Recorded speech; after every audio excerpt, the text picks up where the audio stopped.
I give credit where credit is due, and bravo, Riverdale.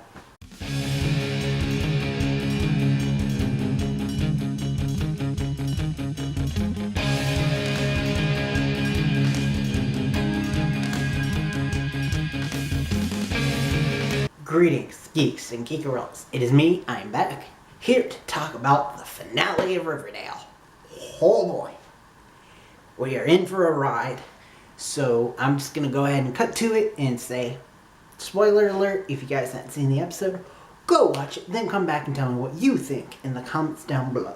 So, all of our characters, all four, get an invitation. Well, not all of our characters. 3 out of the core 4. Archie, Veronica, and Jughead.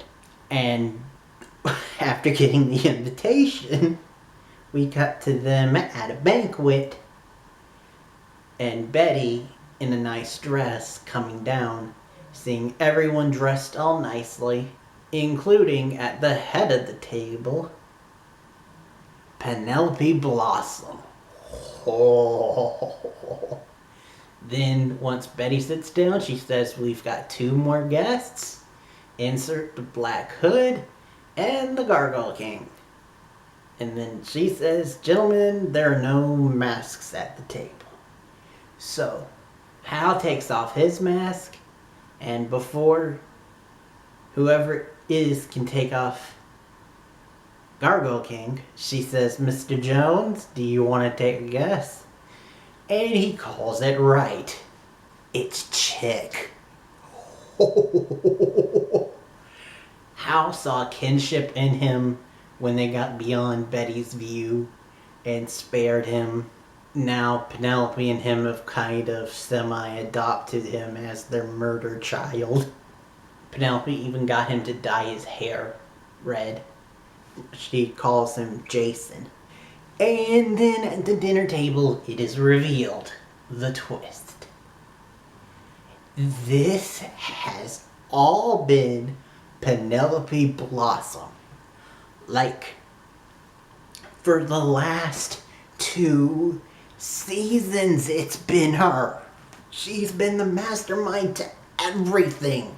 She groomed Hal to get into killing, back to his psychopathic roots when they started having their affair.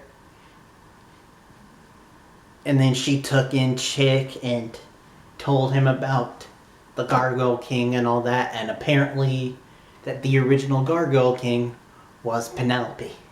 Oh my god, it actually makes sense. Riverdale pulling out big twists that actually make sense, and this is all tying together real nicely. And there's even more to come. Before we go and reveal more, we have Midnight Children, as she called them. Children of the original Midnight Club. For now, they have to go through trials, styled to each individual person. Archie has to take down this, beastly man, use his, boxing skills. Skills that they've learned this whole entire season come into play. Then next is Veronica's trial, and you start to think, well, skills they've learned over the season and all that. What would be Veronica's trial? Turns out Veronica's trial is about loyalty. Which actually does make sense considering the shady shit she's been doing this season. And she and Betty have the scene where it's about testing her loyalty and if she's willing to drink poison for her friend. And yes, she is, but turns out they're both poisoned. Because all the cops are poisoned. Because of course it's Penelope Blossom. Jughead's trial is that he's got to fight Chick in hand-to-hand combat. Then we've got Betty's, and Betty's is that she has to shoot her father. But good Betty doesn't, she shoots him, but she doesn't shoot him anywhere serious. Because, she's been training with a gun. Which, another thing that came into play from previous episodes. Nice, Riverdale. Then Penelope's like, no, you failed. Boom, shoots Hal. Kills Hal right in front of Betty. And then says, gargoyle minions, kill them. And these creepy minions start going after them. And so they start running. And who's going to save them? Well, then we got to jump back for that. Because Cheryl, after last week, has woken up, but she's still at the farm. So she tries to convince Kevin and Fangs, but they've drank the Kool-Aid too much. And also, her and Betty kind of revealed their hands. So, of course, Edgar moved the organs. One linchpin for this is that she walks into one room looking for evidence and finds JJ's body that Edgar unearthed because he wanted Cheryl to address her demons. They capture her and Alice frees her, and you think, yay, Alice is waking up and realize this isn't Wonderland.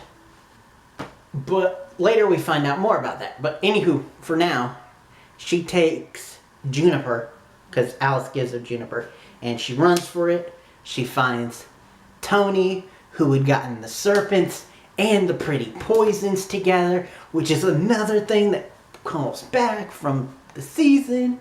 And together Cheryl teams up with the poisons and the serpents and Tony, and together they save the day, save the Core 4, even calling back to Cheryl training the pretty poisons with bow and arrow, so they all have bow and arrows, saving the day. And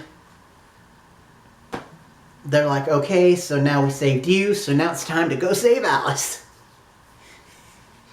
But they get there, and nobody's there. Well, except Kevin, who's devastated. Poor Kevin. And so he says that they left. They left without him. They ascended without him. And you think, oh God, they killed all of them. They drank the Kool-Aid, like the original origins of that phrase.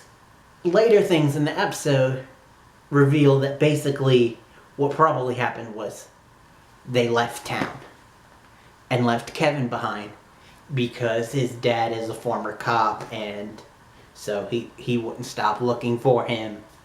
And Cheryl kind of warned him about that. So that's why they left poor Kevin behind. Because no way they'd kill Fangs, Alice, Polly, Evelyn, Chad Michael Murray, big guest star, kill all of them off screen.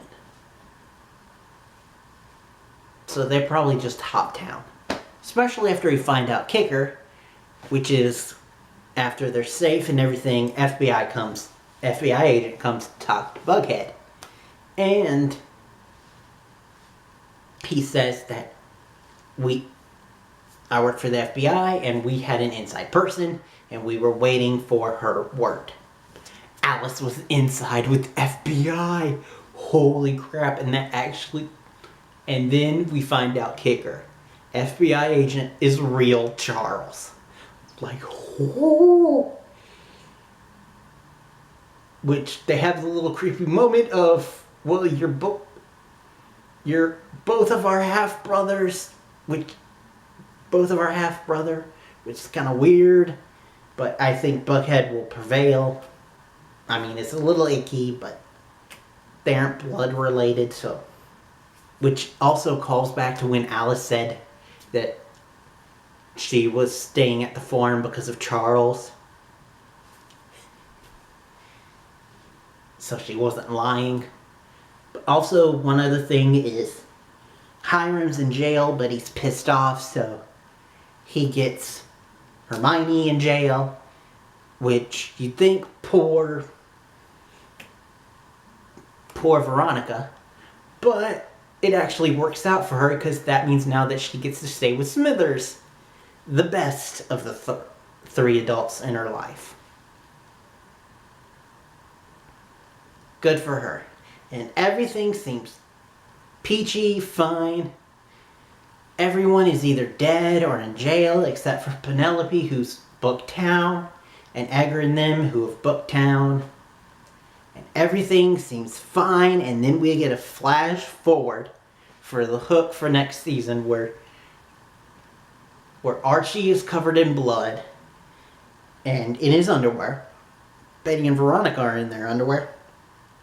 And they're talking about how we can never talk about this, and after we graduate we have to separate paths, which, yeah, right.